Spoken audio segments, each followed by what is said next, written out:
For example, under regime terrorism, their argument has always been, it is not the regime, it's some rogue elements within the regime who are doing this. On nuclear issue, they keep repeating a false claim that Khamenei has declared or issued a fatwa that nuclear is against Islam, while the regime is pursuing its weapons program, nuclear weapons program. So let's look at this report published by European Parliament, Foreign Affairs Committee. This report was written by Ruzbe Parsi and Dana Esfandiari, both of them members of this Iran expert initiative, working with the Iranian regime. State of play of EU-Iran relation and future of JCPOA, which was published on 22nd of October, 2020. Let's see what is the recommendation that they have made to the European Union or European Parliament. And I quote, enhance strategic dialogue, establish DG ministry relations.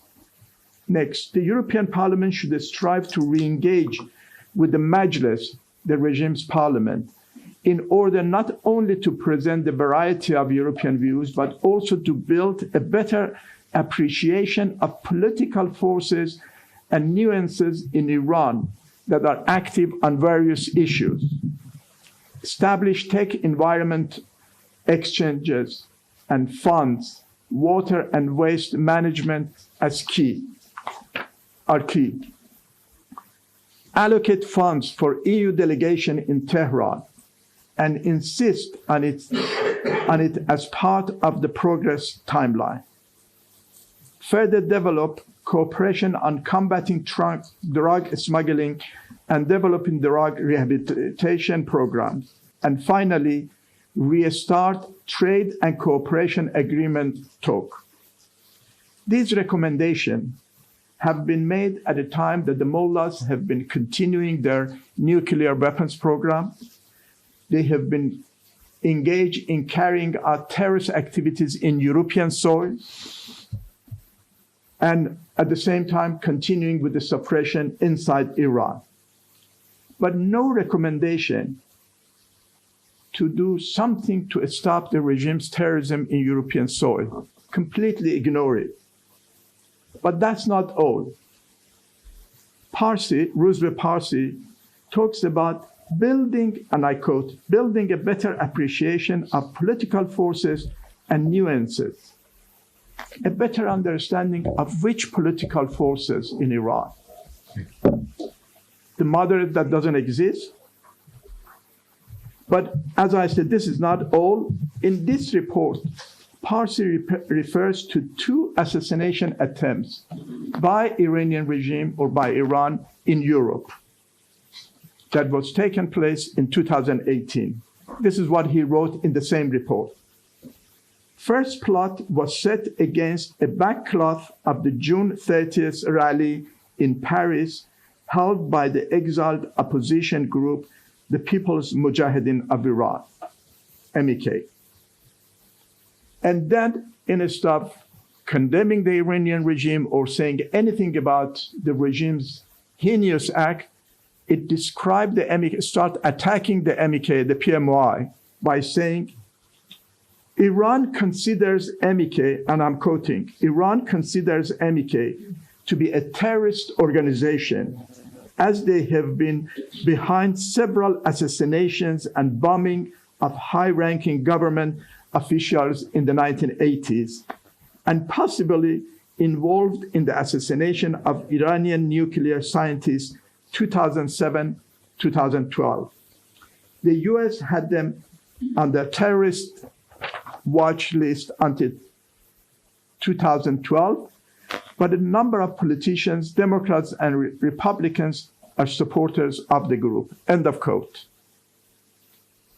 And then provides link to 2 selected articles against the MEK, written by similar experts. One of the articles includes remark by an infamous agent of the Iranian Ministry of Intelligence. This is how the mullah's regime has been manipulating European institutions. In 2018, when this report is referring to the regime's activity, an Iranian regime serving as a diplomat in Europe was arrested for masterminding a terrorist plot against the rallies of the National Council of Resistance in Paris, which had they been succeeded, dozens, if not hundreds, would have been killed. But he makes no reference that this diplomat brought the bomb from Iran in a diplomatic bag in a commercial airline.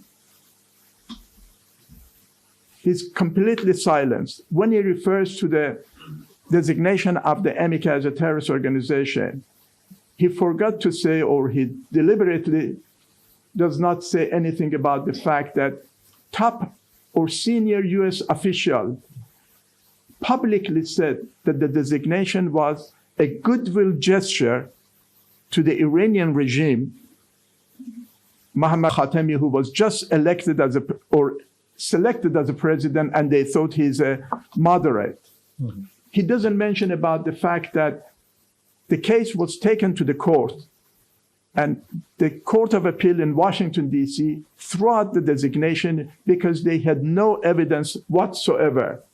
So on one hand,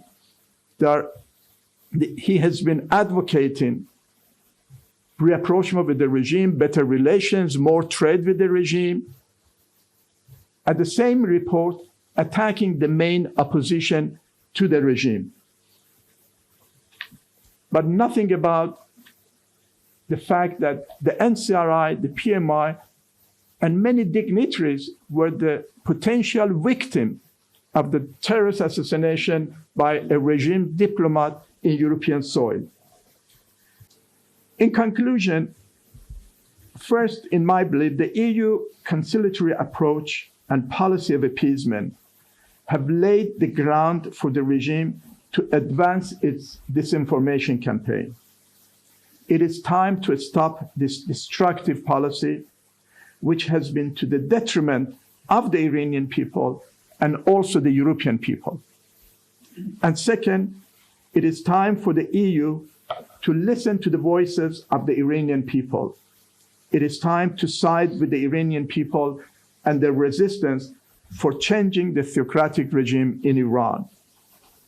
The people of Iran do not ask for the Europeans or Americans or anyone to overthrow this regime.